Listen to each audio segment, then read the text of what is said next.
मेरा नाम देवेंद्र बल्हारा है और फिज़िक्स का मैं स्टूडेंट रहा हूँ। मूल रूप से शिक्षक हूँ और शिक्षा पे ही काम करता हूँ और शिक्षा पे ही काम करना चाहता भी हूँ, करते रहना चाहता हूँ। परमात्मा की एक कृपा रही कि सन 2000 में मैंने एक प्रोजेक्ट पे काम करना शुरू किया था कि मैं ऐसा क्यों करता हूँ। मैं बहुत शरारती किस्म का बच्चा रहा हूँ अपने स्कूल टाइम पे, कॉलेज टाइम पे, और एक तरह से मैं सवाल पूछने वाला बच्चा रहा हूँ जो टीचर से असल में आंख डाल के पूछ लेता था, और जिसकी वजह से मुझे दिन में कम से कम 4 बार एक लाइन सुनने को मिलती थी, get out of the class. तो मैं आमतौर पे मेरा जो जीवन है वो get out of the class में ही बीता है। और जिस किस्म के हम लोग यहाँ पर बैठे हैं, मुझे लगता है कि हम ज़्यादातर लोग वही हैं, मतलब हम ज़्यादातर लोग, उन्हीं को समझ में आएगा ये कहानी। जैसे संदीप भाई कह रहे थे, या तो हम चुप हो जाएंगे, वो इरिटेशन हमारे अंदर रहेगी अगर हम थोड़ी रिस्पेक्ट ज़्यादा कर लेंगे, पिताजी की बात ज़्यादा मान लेंगे कि गुरु भगवान का रूप होता है। पर यदि हम अंदर की बात सुनेंगे कि यार है तो इंसान ही, गलती तो कर ही सकता है, पूछने में क्या दिक्कत है, उस टाइम पे फिर आपको बाहर ही बैठना पड़ेगा।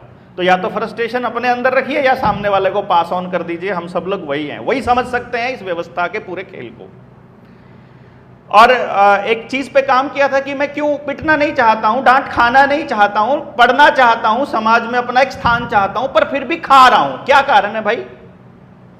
कोई ना कुछ तो रीजन होगा कि एक बच्चा जो अपने माँ बाप की नजरों में बढ़िया बंदा रहना चाहता है लेकिन फिर भी वो बुरा बना हुआ है, वो समाज में एक बेहतर स्थान चाहता है लेकिन उसे अपने समाज में स्थान ही नहीं मिल रहा है। सो इसके सवाल के जवाब ढूंढते ढूंढते बहुत सारे लोगों को पढ़ा, फिर देखा, फिर प्रैक्टिकल किया, और 2009 में एक अपना एक सिस्टम तैयार किया जिसकी मदद से हम, और फिर 2013 में मैंने उसको प्रोफेशनली इस्तेमाल किया कि हम 3 साल की उम्र से लेकर किसी भी बच्चे के बारे में ये पता लगा सकते हैं कि इस बच्चे का दिमाग परमात्मा ने कैसा दिया है, किस तरह के काम करने के लिए दिया है। ये बगावती है तो क्यों है, ये आज्ञाकारी है तो क्यों है, ये बोलता ज़्यादा है तो क्यों बोलता है, बोलता नहीं है तो क्यों नहीं बोलता है, दौड़ता ज़्यादा क्यों है, खाता ज़्यादा क्यों है, कम क्यों करता है, एवरीथिंग फॉर मतलब रीजंस फॉर एवरीथिंग। और फिर इसको एजुकेशन में इस्तेमाल किया, लोगों को बताया कि परमात्मा ने हर बच्चे को यूनिक पैदा किया है और उस यूनिकनेस को फाइंड आउट करना समाज के लोगों का काम है, बड़ी पीढ़ी का काम है, उसके शिक्षकों का हो, उसके माँ बाप का हो, स्कूल का हो, पॉलिटिक्स का हो, जिसका मर्जी हो, बट उस बच्चे का नहीं है। उस बच्चे का काम है सीखना और उसको सिखाने का काम है समाज का, और व्यवस्था बनाने का काम समाज का है। पर समाज कहीं भाग गया और सरकार के जिम्मे काम लगा दिया, और सरकार क्योंकि पूंजीवाद के भरोसे चलती है, सरकार क्योंकि बाजार के सहारे चलती है, तो बाजार ने जैसी औलाद बनाने की कोशिश जो उनको चाहिए थी वैसे एक करिकुलम तैयार किया, और समाज की उस निष्क्रियता ने एजुकेशन सिस्टम ऐसा बना दिया कि अब जो बात सत्यप्रकाश जी बोल रहे थे कि अब हम राक्षस बनने की दिशा में काम करने लग गए। चाहे मास्टर जी हो, वो भी कह रहा था कि 10वीं के पेपर नहीं दे पाओगे अगर वैक्सीन का सर्टिफिकेट नहीं दिखाओगे, और डॉक्टर तो कह ही रहा था, फिर डीसी भी यही कर रहा था, तहसीलदार भी यही कर रहा था, पुलिस वाला भी यही कर रहा था। और जब किसी को लॉजिकल बात समझाने लगो तो एक लाइन बोल देते हैं, हम तो नौकर हैं जी, हमको तो नौकरी करनी है, ऊपर से आदेश है। ऊपर पता नहीं कौन है, वो ऊपर कौन है, इसको अभी अभी संदीप भाई ने बहुत क्लियरली बताने की कोशिश की है। लेकिन यदि हम वाकई व्यवस्था परिवर्तन करना चाहते हैं, इस कोरोना के दौर में, कोरोना आने से पहले 2019 में चिल्लाने लगे थे हम कि लॉकडाउन आएगा, एक बीमारी आएगी, एक वैक्सीन आएगी, उससे अपने देश को, अपने बच्चों को बचाना, अगली पूरी पीढ़ी को, पर नहीं समझ में आया। जैसे खेतों में यूरिया डालने के वक्त लोगों ने समझाया होगा किसी ना किसी ने तो जरूर कि मत डालना, मत अपनी खेती को नेचुरल तरीके से कर रहे जो खेती उसको मत खराब करना। ये जो HAU है, ये जो डॉक्टर्स हैं, एलोपैथी के डॉक्टर्स हैं, ये उसी बिग फार्मा, उसी इंडस्ट्री, उसी केमिकल इंडस्ट्री के बनाए हुए हैं, तो ये केवल इनको प्रॉफिट से मतलब है, इनको आपकी अच्छाई से कोई मतलब नहीं है। HAU के एक प्रोफेसर से बहुत बहस हुई हमारी, पंडित अरविंद, एक HAU के प्रोफेसर से इधर पैर के पास बहस हुई। उसने कहा हम उन्नत बीज बनाते हैं। हमने कहा उन्नत बीज बनाते हो, क्यों भगाते हो यार, उन्नत बीज बनाते हो तुम बर्बाद करने के बीज बनाते हो। कहते नहीं, देखो भाई, उन्नत बीज बना सकते हो केवल तब जब आपको यह पता हो कि पहले जो बीज बना हुआ है वो सारा नॉलेज आपको पता हो और उससे ऊपर का नॉलेज पता हो। पहले वाला बीज किसने बनाया, ओरिजिनल बीज? बोला जी परमात्मा प्रकृति ने। तो परमात्मा प्रकृति का जो नॉलेज है वो भी तुमको होना चाहिए और उससे आगे का नॉलेज होना चाहिए। तुम उससे बढ़िया बीज बना सकते हो ना, तुम उसमें चेंज तो कर सकते हो, उससे बढ़िया बना सकते हो इसकी गारंटी नहीं, क्योंकि उसने जो बनाया था वो सारी प्रकृति को ध्यान में रख के परफेक्शन के साथ बनाया था, और तुमने जो बनाया केवल अपने लालच को ध्यान में रख के बनाया, तुमने बाकी चीजों को भूल दिया। नहीं समझ में आया? चलो एनी हाउ, लेकिन जब इस पूरे के पूरी वर्ल्ड इकोनॉमिक फोरम के इस पूरे खेल को जब से समझ में आया था, अपनी नौकरी छोड़ दी। हरियाणा सरकार में टीचर था मैं, 2012 में नौकरी छोड़ करके अपना सिस्टम तैयार किया, और फिर मास साइकोलॉजी के ऊपर, भीड़ के ऊपर, इलेक्शंस को कैसे मैनेज किया जाता है पॉलिटिकल पार्टियों के लिए, करीब करीब 100 से ज़्यादा हमने इलेक्शंस मैनेज किए 2015 से लेकर के 2020 तक, 5-6 साल में, और पूरी राजनीति को समझा, सामाजिक उस पार्ट को भी समझा और उस वर्ल्ड इकोनॉमिक फोरम के खेल को भी समझा, और समझ में ये आया कि जिसके बच्चे बर्बाद हो रहे हैं या जो गांव का आदमी है जिसका गांव बर्बाद हो रहा है, उसे मालूम ही नहीं है कि वो अपने हाथों से अपना गांव और अपने बच्चे बर्बाद कर रहा है। तो उसको समझाने के लिए कौन जाएगा? कोई स्कूल के मास्टर जी के पास टाइम नहीं है, ना सरकारी के पास, ना प्राइवेट के पास, अधिकारी के पास, किसी के पास समय नहीं है। डीसी नहीं बता रहा, एसडीएम नहीं बता रहा, वकील नहीं बता रहा, जज नहीं बता रहा, पॉलिटिकल आदमी नहीं बता रहा, कोई पॉलिटिशियन, कोई समाज सेवक नहीं बता रहा। हम जैसे लोग थोड़े बहुत चलने लगते हैं तो फिर सत्यप्रकाश जी जैसे हमको कहने लग जाते हैं तुम भी चुनाव लड़के वहीं चले जाओ। हम जब थोड़ा समझाने लगते हैं तो वो कहते हैं कि नहीं, तुमको भी वहीं जाना चाहिए, सत्ता में जा करके तुम बदल सकते हो। सत्ता में जाने के बाद फिर वहां पे जाते ही जब जो एमएलए एमपी कहता था कि तुम बस एक बार राज बना दो, तुम्हारे 7 पीढ़ियों का जुगाड़ कर दूंगा, सत्ता में पहुंचते ही वहां बैठते ही कहता है भाई अब तो सिस्टम से काम करना पड़ेगा, और सिस्टम ये कहता है वहां एप्लीकेशन दे दो और हम देखेंगे, जांच होगी, देखेंगे क्या होगा, क्या हो सकता है, पक्का होगा पर सिस्टम के हिसाब से होगा। सिस्टम किसके लिए बनाना था? लोगों के लिए बनाना था। लोगों को पता ही नहीं है कि हम मालिक हैं। जिस प्रकार से 30% आदिवासियों को 8% पर ले आए और अब हसदेव जैसे जंगल काट काट करके उस 8% को भी खत्म करने की योजना बना रही है, इसको समझना पड़ेगा हम लोगों को। उस अव्यवस्था को समझना है। अगर उसको नहीं समझे तो व्यवस्था नहीं बना पाएंगे। व्यवस्था परिवर्तन की बात केवल तब पॉसिबल है जब हमें पता हो व्यवस्था क्या चाहिए। और व्यवस्था में मूल रूप से जब जनता सरकार मोर्चा का गठन हम लोगों ने किया 2022 में, तो हमने सोचा कि हम एक टॉर्च बियरर की तरह काम करेंगे और समाज में चलेंगे, लोगों को बताएंगे कि हमें करना क्या है, और जो स्टेक होल्डर है उसको साथ लेके चलेंगे।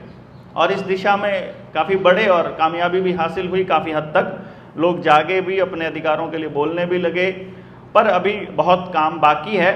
लेकिन मुख्य तौर पर हमने ये देखा कि हमको सबसे ज़्यादा जो प्रॉब्लम आ रही है, गाँव में जा कर के देखते हैं जब हम समाज के अंदर इस परिवर्तन का, तो एक ही प्रॉब्लम आ रही है कि जो गांव का आदमी है उसे समझ नहीं है कि उसके साथ हो क्या रहा है, और उसे यह भी समझ नहीं है कि जो हो रहा है वो किया जा रहा है। तो हम एक गांव में गए, हमें बोला कि कैसे समझ में आएगा कि गलत हो रहा है कि सही हो रहा है। मैंने कहा बस एक बात देख लेना कि कोई भी योजना सरकार की आती है उसका आखिरी बेनिफिट किसको मिलना है ये देख लो। जैसे अभी संदीप भाई ने बोला कि आपको अगर 50-50 हजार रुपया भी दे दिया जाएगा ना, आपकी जेब में, आपके पॉकेट में डाल दिया जाएगा, तो 50,000 रुपए को आप ऐसे खर्च करेंगे कि फिर से उसी कॉर्पोरेशन के हाथ में पहुंचा देंगे।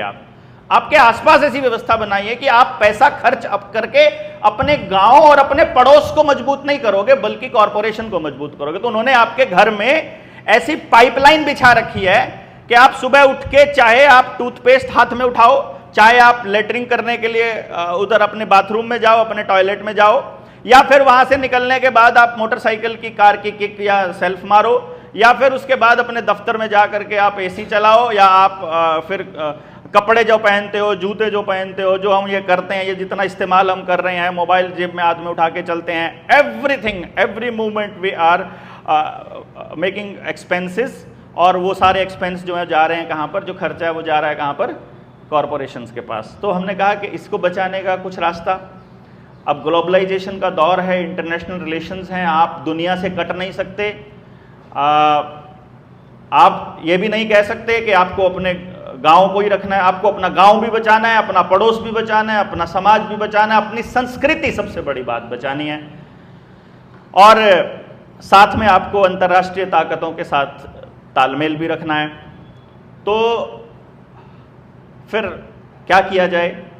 तो क्या हम ऐसा नहीं कर सकते कि सबसे पहले तो जितने लोग हम बैठे हैं, हम लोग ये तय करें कि जो भी हम आज यहाँ से आज और कल तक फाइनली इसको हम फाइनल अमली जामा जब पहना है या किसी निर्णय पर पहुंचे, तो अपना रोल तय कर लें कम से कम कि भाई, और रोल भी वो उस तरीके का हो जो हमें पसंद हो, जिसको करके मुझे मजा आता हो कि मैं ये रोल अदा करना चाहता हूं। और समाज में जैसे आपको लगता है कि पॉलिटिकल व्यवस्था बननी चाहिए, किसी को लगता है कि नई शिक्षा पे काम होना चाहिए, किसी को लगता है नई खेती पे काम होना चाहिए, बट हम समझते हैं काम ऐसे होना चाहिए कि एक तो जल, जंगल, जमीन और जानवर, ये 4 चीजों का फैसला लेने का अधिकार लोकल लोगों का होना चाहिए। इस पे हमने प्रैक्टिकल किया। कोर्ट के आदेश थे, 2-3 गांव का केस है हमारे भिवानी के इलाके में, वहां आदेश आया था कि इन 20 घरों को तोड़ दिया जाए, और ये क्योंकि नाजायज कब्जे के बने हुए हैं, और अभी लालडोरा में ये निर्णय आया है, और अब इनको तोड़ करके इनको कहीं और विस्थापित किया जाए।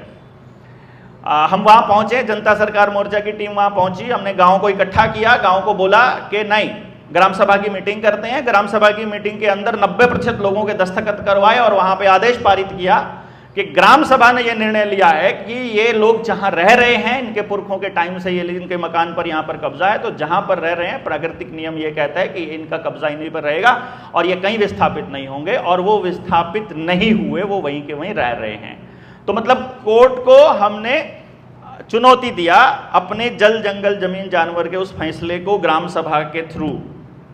दूसरा, शिक्षा, स्वास्थ्य, न्याय, राजनीति और खेती, इन 5 चीजों में से पूंजीवाद को निकाल करके कैसे बाहर किया जाए और अपने लोकल लोगों को कैसे मजबूत किया जाए, इसके ऊपर हम लोग क्या कर सकते हैं, ये एक बहुत बड़ा निर्णय है जो मैं समझता हूं यहां पर अगर हम लोग निर्णय ले पाए, मान लीजिए राजनीति भी हम करते हैं, अगर पूंजी के हिसाब से राजनीति करते हैं, मैं आपको राजनीति के लिए अलग से भी हम बैठ जाएंगे। गुप्ता जी थे, सुबह बोल रहे थे, हैं क्या, चले गए? मनीष गुप्ता जी, हाँ पीछे बैठे हैं। मैं 2016 में हमने एक प्रोजेक्ट पे काम करना शुरू किया था। पूरे देश की 543 पार्लियामेंट की सीट और हर राज्य की असेंबली सीट का डेटा हमारे पास है, और इस लेवल पर डेटा है कि आने वाले चुनाव में 2024 में अगर, मतलब हमारे पास रिसोर्सेज की थोड़ी सी कमी है जिसकी वजह से हम लोग रुके हुए हैं। जिन लोगों का राजनीति में मैंने 2-3 महीना पहले आपको भी बताया था, उस वक्त उस मीटिंग के अंदर गाजियाबाद में, वहाँ से भी आपने कोई कार्रवाई नहीं की।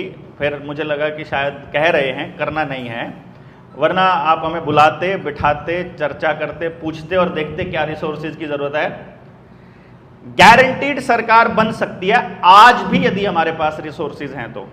मेरा इंटरेस्ट नहीं है सरकार बनाने में, आप जिसको कहेंगे उसी की सरकार बन जाएगी, मतलब, लेकिन तरीके से चले बिना काम नहीं चलेगा। ये बहुत बड़े घाघ बड़े लोग हैं। हमने देखा है जब हम दिल्ली के चुनाव में, दिल्ली एमसीडी के चुनाव में हमने जब लड़े थे, तो वो बागड़ी जी चले गए शायद, सुल्तानपुरी का इलाके में बैठ करके ड्राइंग रूम में तय होता है कि कौन सी जात का आदमी कौन सी जात के आदमी को थप्पड़ मारे तो ज़्यादा फर्क पड़ता है।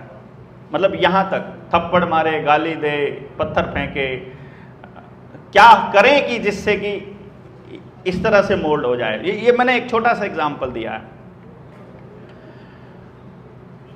हमने ये तय किया कि चलिए जो भी राजनीति के ऊपर काम करना चाहता है, हम अपना रोल ये बता सकते हैं कि हमारे पास एक सिस्टम है जिसकी मदद से अभी ज़्यादा दिन नहीं है, हरियाणा का चुनाव है, जैसे 2 या 3 महीने के अंदर हरियाणा के चुनाव होने वाले हैं। आप इसका प्रैक्टिकल देखने का मतलब अगर आप चाहते हैं तो वो भी देख सकते हैं। वो हमारे यहाँ एक कहावत है हरियाणा में कि नाई के मेरे बाल कैसे हैं, कि 2 मिनट रुक, कट के तेरे सामने ही आ जाएंगे, अभी पता चल जाएगा। और अगर हमने नहीं इस पर ट्रायल किया तो कोई बात नहीं, हम फिर आगे ट्रायल कर लेंगे। आगे दिल्ली के चुनाव आने वाले हैं, फिर गुजरात के चुनाव आने वाले हैं, गुजरात के चुनाव में भी इस्तेमाल किया जा सकता है। डिपेंड करता है कि हम कितने लोग इसके ऊपर बैठते हैं और कौन लोग बैठते हैं। मैं अपना रोल सुनिश्चित करना चाहूँगा कि जो भी आप ड्यूटी देना चाहें, अगर शिक्षा के क्षेत्र में देना चाहते हैं तो मैं इस पे ऑलरेडी काम कर रहा हूँ। हम एक ऐसे एजुकेशन सिस्टम को डेवलप करने के लिए काम कर रहे हैं जिसमें गांव के अंदर ही गांव की खेती और गांव के लोगों की मदद से एक ऐसी शिक्षण व्यवस्था तैयार की जा सकती है कि हर हाथ को काम मिल सकता है। 100%, 100% रोजगार की गारंटी। इस पे हमने ट्रायल किया था 2018 और 2019 में। गांव में एक एक घर में जाकर के हमने ट्रायल किया कि हमने पूछा उनसे कि तुम खेती पर कितना खर्च होता है, ट्रैक्टर का कितना है, गाड़ी का कितना, बाइक का कितना, बच्चे की पढ़ाई का कितना, ट्यूशन का कितना, चावल कितना लगता है, गेहूं कितना लगता है, दाल कितनी लगती, सब्जी कितनी लगती, नमक कितना लगता, मिर्च कितनी लगती है। एक एक चीज़ हमने उस पर खर्चा किया कि तुम्हारा मेडिकल एक्सपेंस कितना है, टेस्ट कितने हैं, कहाँ से कराते हो, तुम्हारे बच्चे कहाँ पढ़ते हैं, तुम्हारे घर से गांव छोड़कर कौन कौन गया है, जो गया है वो कहाँ गया है तो वो क्या कर रहा है वहां पर, उनके बच्चे अगर 20 साल पहले गए तो उनके बच्चे अब क्या कर रहे हैं। तो पूरा डेटा हमने इकट्ठा किया और फिर गांव के मौजूद से लोग बिठा करके वो डेटा हमने स्क्रीन पर सबको दिखाया और हमने बताया कि आप 4500 की पॉपुलेशन, 4500 की वोट थी उस गाँव में, 4500, 4500 वोट थी लगभग, और उस 4500 वोट के गाँव में से 1350 बच्चा पढ़ने के लिए बाहर जा रहा था। बाहर मतलब गांव से बाहर, कोई पड़ोस के गांव में, कोई छोटे शहर में नजदीक में। और उस 1350 बच्चों पे लगभग 53 लाख रुपया एक महीने का खर्च हो रहा था। हमने गांव वालों को बताया कि यही टीचर्स जिनके पास आपके बच्चे पढ़ने जाते हैं, मैं इन टीचर से मिलके आया हूं, मैं इनसे बात करके आया हूं। किसी को 12,000 सैलरी मिलती है, किसी को 10,000 मिलती है प्राइवेट स्कूल में। मैंने उनको कहा कि तुम अगर 15,000 रुपए हम तुमको दें तो तुम हमारे गांव में पढ़ाने के लिए आ जाओगे क्या?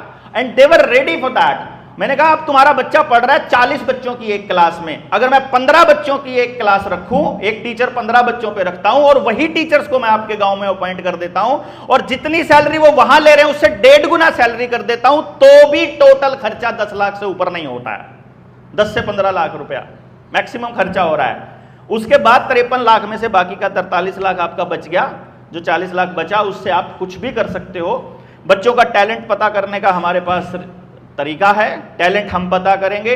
फिर तुम्हें साइंटिस्ट बनाने हैं कि आर्टिस्ट बनाने हैं कि म्यूजिशियन बनाने हैं कि प्लेयर बनाना है कि लेखक बनाना है, स्टोरी टेलर बनाना है, साहित्यकार बनाना है, कवि बनाना है, क्या बनाना है डिसाइड करो, क्योंकि बच्चा खुद तय करेगा मुझे क्या करना है। तुमको मेटलर्जी पे काम करना है, उसको साइंस पे, उसको केमिस्ट्री पे करना है, फिजिक्स पे करना है, शिल्पकला पे करना है, हस्तकला पे करना है, संस्कृत पे करना है, जो करना है करे वो। उसके बाद और उसके गाँव की खेती पे हमने हिसाब लगाया था कि तुम लोग क्या कर रहे हो, कितनी बड़ी गलती कर रहे हो यार। तुम्हारे जीवन की जरूरत की हर चीज जमीन से आती है, जितनी फैक्ट्रियां हैं सारी की सारी जमीन से चलती हैं।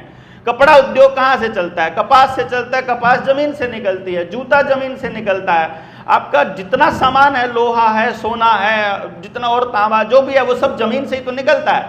तो हमने कहा कि तुम सिर्फ दो फसल अपनी, एक खरीफ की एक रबी की तुम बाजार में बेचने के लिए जाते हो और फिर सारी की सारी फसलें तुम खरीद करके लाते हो बाहर से। जबकि तुम अगर इतना तय करो कि पूरे गांव की जरूरत की जमीन पे, इस जमीन पे हम इतना खेती करें, तो भी हमारे पास गांव के रेवेन्यू का बहुत बड़ा हिस्से की वो बच जाएगी और हम जितना आप आज कमा रहे हो उससे कई गुना ज्यादा कमा सकते हो। विडंबना ये है कि उस गांव के आदमी को जब समझ में आया कि हैं ये हो रहा है, मेरे साथ हो रहा है। 2 भाई हैं, सगे भाई। छोटा भाई ने गोभी लगा रखी है खेत के अंदर, वो बाजार में बेच के आता है 5 रुपए किलो। उसी का बड़ा भाई जिसकी उसके साथ बनती नहीं है, वो बाजार से शाम को खरीद के लाता उसी गोभी को 15 रुपए किलो। मतलब वो उसको आ रहा है, आमदनी हो रहा है कम, खर्चा हो रहा है उसका ज्यादा, और हर घर का हो रहा है, यही सब कुछ हो रहा है। और फिर इसके ऊपर जब पूरी अर्थव्यवस्था को जब गांव के साथ बैठ के डिस्कशन किया, इट वाज रियली रेवोल्यूशनरी। मैंने देखा था 350 बच्चों की हमने काउंसलिंग की थी। उस वक्त सरकारी स्कूल से शुरुआत की थी, 2019 की बात मैं बता रहा हूं। और मैंने उन लोगों को एक ही प्रॉमिस किया था, प्रॉमिस लिया था उनसे कि देखो हम तुम्हारे बच्चे के लिए स्कूल में करने वाले हैं। और हम नहीं कर रहे थे, असल में मैंने गांव के ही बच्चों को तैयार किया था, गांव के यूथ को तैयार किया कि आओ वॉलंटियरली तुम्हारे गाँव के लिए काम करते हैं। उस यूथ ने ट्रेनिंग लिया, ट्रेनिंग लेके अपने गाँव के बच्चों की काउंसलिंग स्टार्ट की, पेरेंट्स की।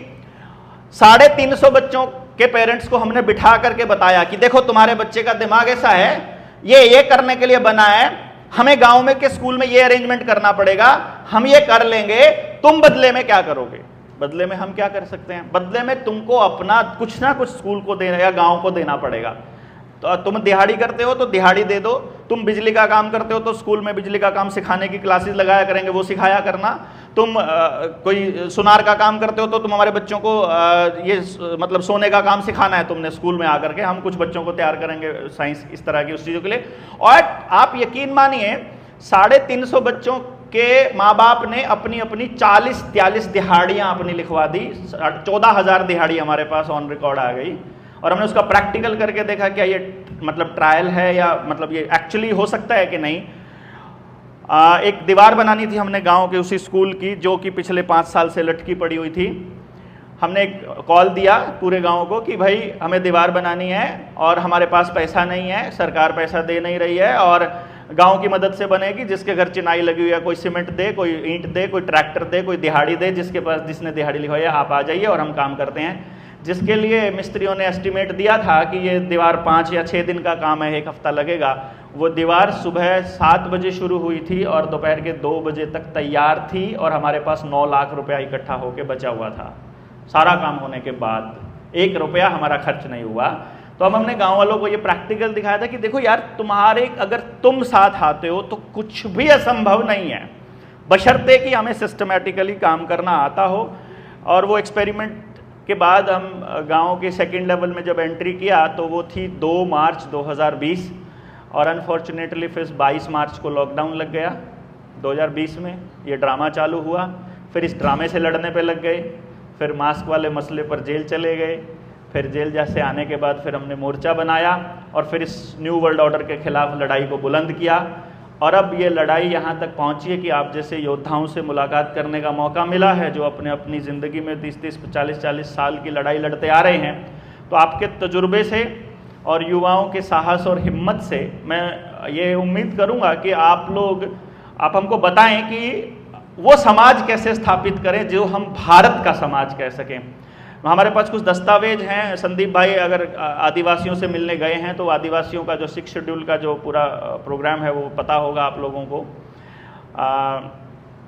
AC केसरी सिंह, कुंवर केसरी सिंह वाला कॉन्सेप्ट भी अगर आपको मालूम हो तो हम लोग अगर अपने गांव कबीले की मर्यादा और परंपरा को मानते हैं, अगर हम गांव की पंचायती सिस्टम को मानते हैं और अपने गांव में ही रहते हैं और सरकार से कोई भी सुविधा नहीं लेते हैं तो हम लोग ही भारत सरकार हैं। इसीलिए हमने जनता सरकार मोर्चा का जो लाइन है, स्लोगन लाइन ही हमारी ये है कि भारत की हुंकार है और जनता ही सरकार है। तो भारत सरकार हम ही हैं असल में। और चपड़ासी से लेकर के राष्ट्रपति तक ये OIGS हैं, OIGS on India government service. ये इंडिया गवर्नमेंट की सर्विस पर हैं और इंडिया गवर्नमेंट हम हैं। जो वोट नहीं डालता वो इंडिया गवर्नमेंट है, जो वोट डाल रहा है वो शरणार्थी है, वो इस देश के अंदर शरणार्थी की भूमिका में है। जिसके पास आधार कार्ड है, वोटर कार्ड है, जो ड्राइविंग लाइसेंस जो इनके लीगल सिस्टम के अंदर घुसा हुआ है वो एक्चुअली अभी आपने अगर CAG को पढ़ा हो, अगर आपने CAA और NRC को अगर आपने पढ़ा हो तो वहाँ जो नागरिकता का जो प्रमाण है वो यही है कि जो इस लीगल सिस्टम के अंदर है वो यहाँ का शरणार्थी है। यहाँ का नागरिक वही है जिनके दादा, परदादा, दादा, बाप और बेटा वहीं रह रहा है जहाँ से चलता आ रहा है और वहीं के डॉक्यूमेंट है। जिसका एक भी डॉक्यूमेंट बदला हुआ है वो यहाँ पर रिफ्यूजी है, एक्चुअली रिफ्यूजी है। तो हम रिफ्यूजी बनकर रहना चाहते हैं या इस देश के नागरिक बनकर रहना चाहते हैं? अंग्रेज़ों के बनाया हुआ कॉन्सेप्ट जो कि शहर है इसको बढ़ावा देना चाहते हैं या हमारी मूल परंपरा गाँव को बढ़ावा देना चाहते हैं? हम लोग अगर आप देखा जाए तो जैसे थोड़ा टाइम पहले अभी मेरे को आज सुबह की बात है, एक शब्द मुझे सुनने को मिला था कि शहर को ध्यान में रख करके हम अर्थव्यवस्था की परिकल्पना करते हैं या गांव को ध्यान में रख के परिकल्पना करते हैं। असल में अगर देखा जाए तो गांव जो है वो भारत सरकार है। वो गांव जिस गांव के पास अपना जल, जंगल, जमीन और जानवर है। और ये लड़ाई केवल और केवल राजनीतिक नहीं है। अगर अंदर जाओगे तो विवेकानंद जी बैठे हुए हैं, किसानों के बीच रहते हैं। पूरे भारत में किसी भी किसान के पास, मैं 99.9% की बात कर रहा हूं पूरे गांव का, अगर हमें आंकड़ा ले तो किसी भी किसान के पास ओरिजिनल बीज नहीं बचा हुआ है, देसी बीज जिसे हम कहते हैं। सब बाजार के ऊपर निर्भर है। बाजार अगर बीमार बीज दे दे तो बीमार फसल होगी, बीमार फसल खा के बीमार औलाद होगी, बांझ बीज देगी तो बांझ, जैसा भी बीज मिले वो हमको लेना पड़ता है।